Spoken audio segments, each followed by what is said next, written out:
She could not have picked a better spot. Even the signals worked. The car drove normally. It can be repaired. And so as Esther sort of settled down from it, she began recognizing the discord that she had caused herself by her knee-jerk response to a situation and her subsequent departure from who she really is. Now, we have to say to you that that wavered quite a bit. As she was mad and then not mad and then mad and then not mad. And every time she thought about what this now meant, she got mad. So she found that she could choose whether to be mad or not mad, but mad seemed more appropriate under the conditions. It just did. It just did, especially when she looked at her car, especially when others looked at her car and she knew they were thinking that she did it, that she did it, that she did it. Esther wanted to make a sign. I did not do this. I did not do this. But in her heart, she knew she had done it.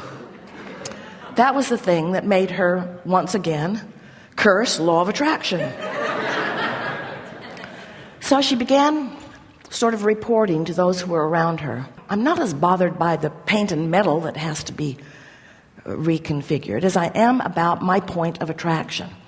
I guess I've just been feeling so sorry for myself and feeling vulnerable, and so this is what has come of this. But that thought felt bogus and awful.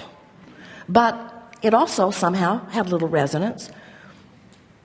In other words, things like that shouldn't happen to people who are deliberate creators, and yet there it was, a big hole in the front of her car.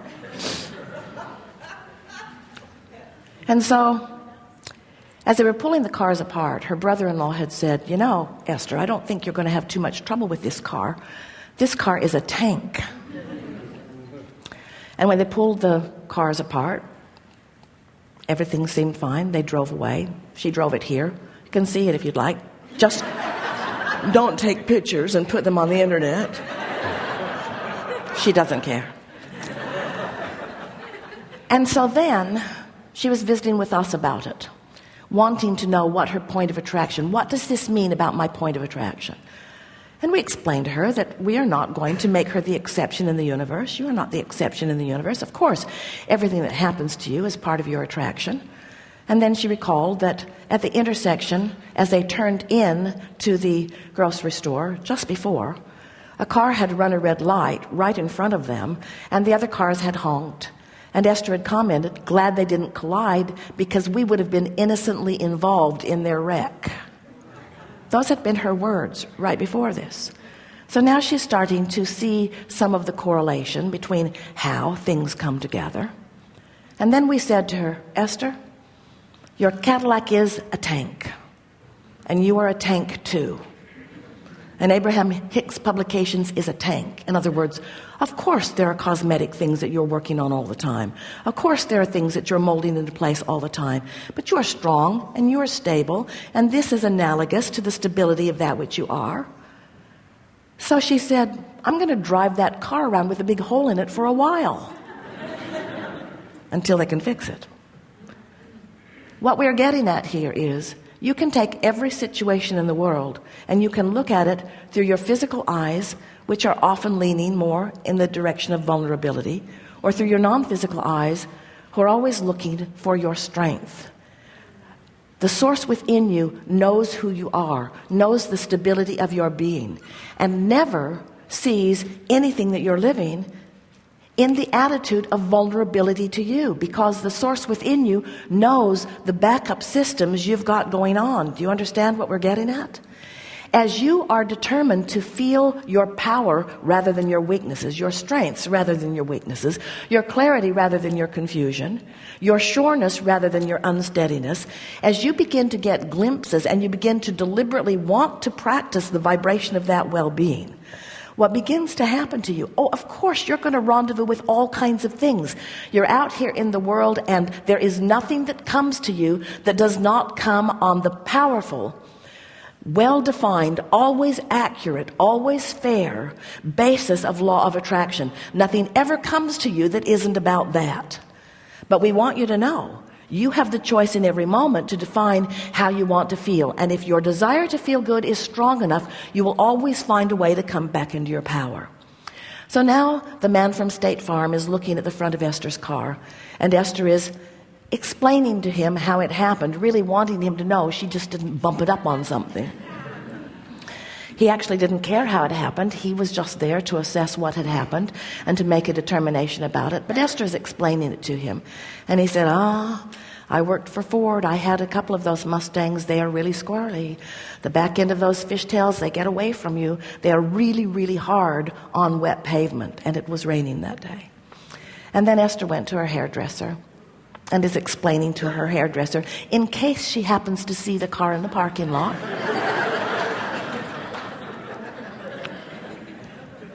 and her hairdresser said, I had 2 Mustangs. They are really difficult on wet roads. There's something about the back end of those that makes them really hard to control. And suddenly, Esther is feeling relief because she had been holding that one little nugget of blame to that little 18-year-old girl who the last time she saw her was in the parking lot crying until her eyelashes were coming off, wanting Esther to know that she didn't mean to do it, she didn't mean to do it, she didn't mean to do it, she didn't mean to do it.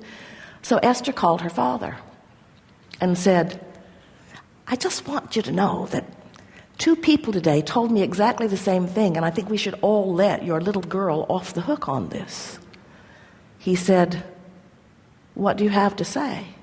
And Esther said, those cars are hard to manage on the wet roads. We were all too hard on her.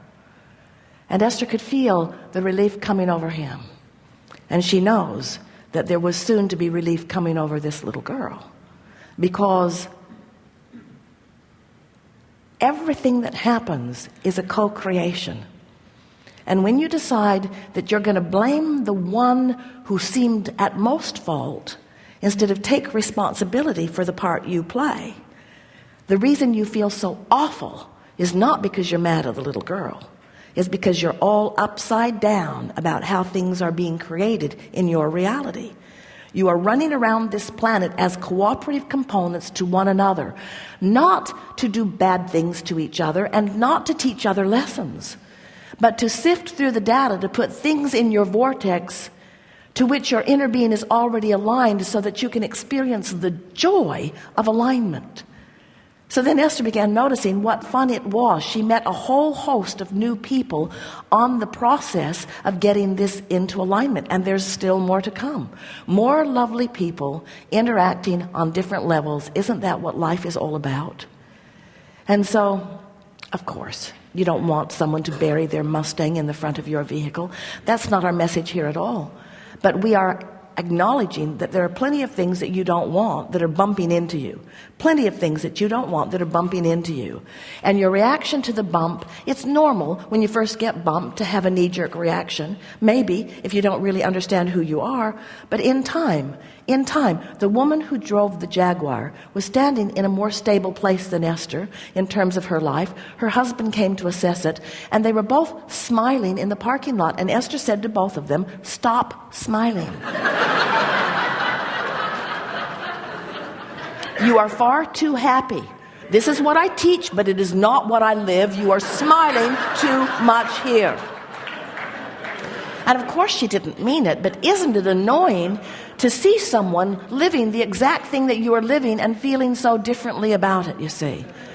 And what we're wanting you to understand is that the source within you, that your inner being, that who you really are, that is converging with you out here on the leading edge of that which you are living, that source within you has a different opinion often than you do if you feel anything less than wonderful. The source within you is always acknowledging the value in the rendezvous. The source within you is always looking for the positive aspects and the benefit of.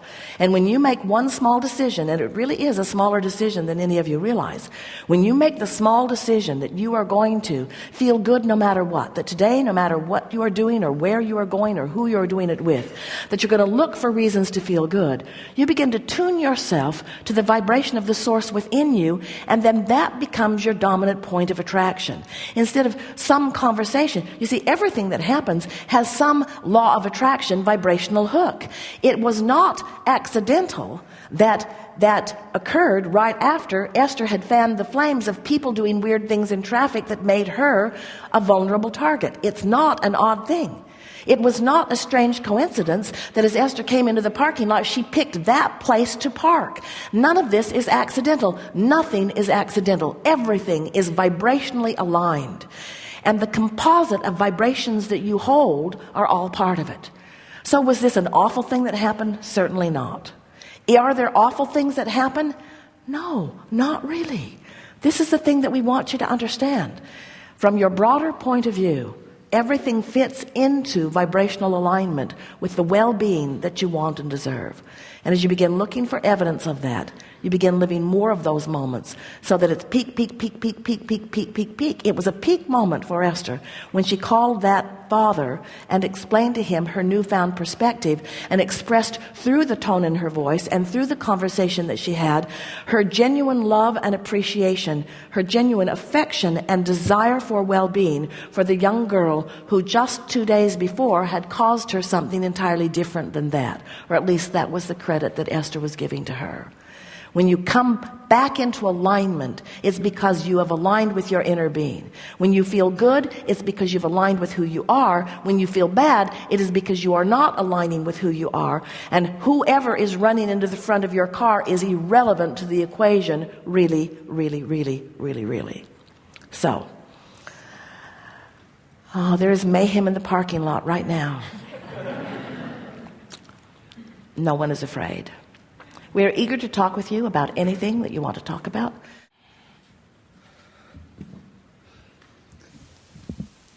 Hi, you're right. It's sort of like I'm stuck with a vibration that I can't change. I try really hard to change it as well.